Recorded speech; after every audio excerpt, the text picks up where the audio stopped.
Хууль зүйн байнгын хорооны өнөөдрийн хуралдаанаар хоёр асуудал хилцлээ. Үндсэн хуулийн цэцгийн гаргасан дүгнэлтийг бол дэмжиж байна. Мэргэжлийн нэгдсэн холбооны төрийн ус байгууллага энэнийг одоо улсын дээд шүүх бүртгэх гэдэг нь буруу юм аа гэж. Энд үеийнгийн дээрлэхэлтийн шалтгаан нөхцөл илэрлийн хэлбэр хор уршгийг тодорхойлон үнэлж өөрчлөн сэргийлэх таслан зогсоох чиглэлээр хэрэгжүүлэх арга хэмжээний талаар санал дүгнэлт гаргах үүрэг бүхий ажлын хэсгийг дараах бүрэлдэхүүнтэйгээр байгуулсгой.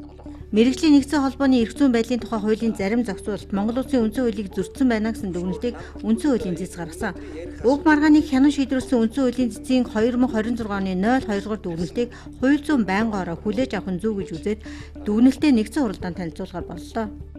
Үндсэн хуулийн цэц тэгэхээр хоёр адилхан хуулийн этгээдийг бүртгэхэд хоёр өөр хандлага гаргаж штэ. Мэргэжлийн холбоодыг бол бүртгэх нь буруу. Тэгсэн мөртлөө адилхан хуулийн этгээд юуг болохоор намыг болохоор бүртгэх нь зөө гэд. Улсын дээд шүүх одоо энэхүү бүртгэлд оролцох нь эрх зүйн онолын хувьд болон хууль зүйн чиг үүрэгтэй тохирохгүй төдийгүй шүүх эрх мэдлийн чиг үүрэгтэй зөрчилдөх үр дагавар нэгдүгээр үүсгэр байна байна.